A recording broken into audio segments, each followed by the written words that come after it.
여러분 안녕하세요. 오늘도 성경을 함께 깊이 묵상해보는 시간, 성경 공부 함께 읽기에 오신 여러분을 환영합니다. 우리는 때때로 삶에서 절망적인 순간을 맞이하게 됩니다. 의학적으로 해결할 수 없는 병, 사랑하는 사람의 생명이 위태로운 순간, 더는 방법이 없다고 느껴지는 고통 속에서 우리는 어디로 향해야 할까요? 오늘 함께 나눌 말씀은 마가복음 5장 21절부터 43절까지입니다. 이 본문에는 두 명의 인물이 등장합니다. 혈루증을 앓던 여인, 그리고 회당장 야이로. 이 두 사람은 전혀 다른 배경과 신분을 가지고 있지만 공통점이 하나 있습니다. 바로 절박함 속에서 예수님께 나아갔다는 것입니다. 오늘 말씀을 통해 우리가 삶의 위기에서 어떻게 예수님을 바라볼 수 있을지, 주님이 우리의 고통 속에 어떻게 함께 하시는지를 깊이 묵상하며 함께 나아가 보겠습니다. 자, 그럼 본문을 함께 읽어보겠습니다. 먼저 본문 말씀을 천천히 읽어보겠습니다. 마가복음 5장 21절부터 43절까지입니다. 예수께서 배를 타고 다시 건너편으로 건너가시니 큰 무리가 그에게로 모여들었다. 그때 회당장 중 하나인 야이로가 예수께 와서 간절히 부탁한다. 내 어린 딸이 죽게 되었사오니 오셔서 그 위에 손을 얹으사 고치시고 살게 하소서. 예수님은 야이로의 요청을 듣고 그의 집으로 향하십니다. 그런데 그 길에서 한 여인이 등장합니다. 12년 동안 혈루증을 앓았던 여인이었습니다. 내가 그의 오대만 손을 대어도 구원을 받으리라. 그 믿음을 가지고 예수님의 뒤로 가서 옷자락을 만졌습니다. 그 순간 병이 나았고 예수님은 그 힘이 나간 것을 즉시 아셨습니다. 예수님은 누가 내 옷에 손을 대었느냐? 고 물으십니다. 여인은 두려워 떨며 자신이 한 일을 고백합니다. 예수님은 말씀하십니다. 딸아, 내 믿음이 너를 구원하였으니 평안히 가라. 내 병에서 놓여 건강할지어다. 그 와중에 야이로의 집에서 사람들이 와서 말합니다. 당신의 딸이 죽었습니다. 더 이상 선생님을 괴롭히지 마세요. 그러자 예수님은 말씀하십니다. 두려워하지 말고 믿기만 하라. 예수님은 야이로의 집에 가셔서 죽은 아이의 손을 잡고 말씀하십니다. 달리다굼. 이는 소녀야, 내가 내게 말하노니 일어나라는 뜻입니다. 소녀는 곧바로 일어나 걸어 다녔고 사람들은 크게 놀랐습니다. 이 본문은 놀라운 기적의 이야기입니다. 하지만 이 기적의 중심에는 두 가지 중요한 영적 교훈이 담겨 있습니다. 첫째, 믿음은 행함으로 드러난다는 것입니다. 혈루증 여인은 수많은 장벽을 넘어 예수께 나아갔습니다. 당시 혈루증은 부정한 병으로 여겨져 사람들 앞에 나설 수 없었고 누군가를 접촉하면 그 사람도 부정하게 여겨졌습니다. 그럼에도 그녀는 군중 사이를 뚫고 숨어서 예수님의 옷자락에 손을 댑니다. 왜일까요? 그녀는 예수라면 나을 수 있다는 확신을 갖고 있었기 때문입니다. 그 믿음이 행동으로 이어졌고 예수님은 그 믿음을 귀하게 보셨습니다. 내 믿음이 너를 구원하였다.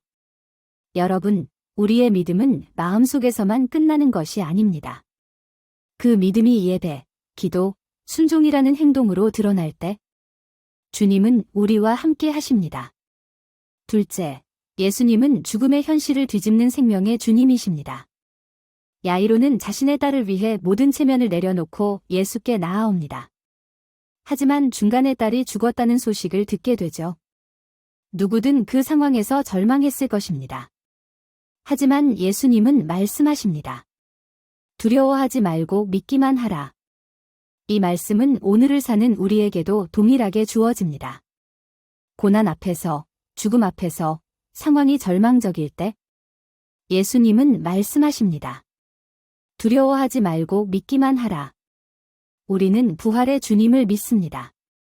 죽음을 이기신 예수님은 오늘도 우리 삶의 죽은 영역, 희망을 잃은 마음, 무너진 관계, 끝난 줄 알았던 계획 속에 새 생명을 주시는 분이십니다. 이제 이 말씀을 우리의 삶에 어떻게 적용할 수 있을지 깊이 묵상해 보겠습니다. 당신에게 혈루증 여인처럼 해결되지 않는 문제가 있나요? 의지했던 사람, 방법, 의사, 돈, 아무리 노력해도 나아지지 않았던 그 문제? 그때 우리는 예수님의 옷자락을 붙잡는 믿음을 가져야 합니다.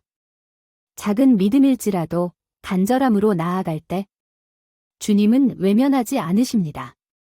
또한 야이로처럼 사랑하는 사람을 위해 무릎 꿇어 기도하고 계신가요? 부모로서 자녀를 위해, 배우자로서 가정을 위해 하나님의 도우심을 구하고 있나요? 혹시 그 기도가 아직 응답되지 않았다고 느끼시나요? 마치 딸이 죽었다는 소식을 듣는 야이로처럼 절망적인 타이밍에 좌절하고 계신가요? 그때 주님은 이렇게 말씀하십니다. 두려워하지 말고 믿기만 하라. 주님은 지금도 일하십니다. 우리가 이해하지 못하는 방식으로, 때로는 중간에 다른 사람을 도우시느라 응답이 늦어지는 것처럼 보일지라도 그분은 결코 늦지 않으십니다. 오늘 본문을 통해 우리는 믿음은 절박함 속에서 더욱 빛난다는 사실을 발견했습니다. 혈루증 여인의 믿음은 단순한 신념이 아닌 12년의 고통과 절망을 뚫고 나온 생명줄과 같은 믿음이었습니다. 야이로의 믿음은 딸을 살릴 수 있다는 마지막 희망을 예수님께 걸었던 부성에 가득한 믿음이었습니다. 그리고 그 믿음은 예수님의 터치 안에서 기적이 되었고 생명이 되었습니다. 오늘 이 말씀 앞에서 우리도 이렇게 고백하면 좋겠습니다. 주님, 지금 제 인생의 이 부분에 당신의 손길이 필요합니다. 절박하게 주님의 옷자락을 붙잡습니다. 두려워하지 않고 믿기만 하겠습니다. 기도로 마무리하겠습니다. 하나님, 우리가 삶의 문제 속에서 절망하지 않고 예수님의 옷자락을 붙잡는 믿음을 갖게 하소서. 어떤 상황에서도 두려워하지 말고 믿기만 하라는 주님의 말씀을 붙들고 나아가게 하소서. 지금도 우리 삶의 죽은 영역에 생명을 주시는 예수님의 이름으로 기도합니다. 아멘.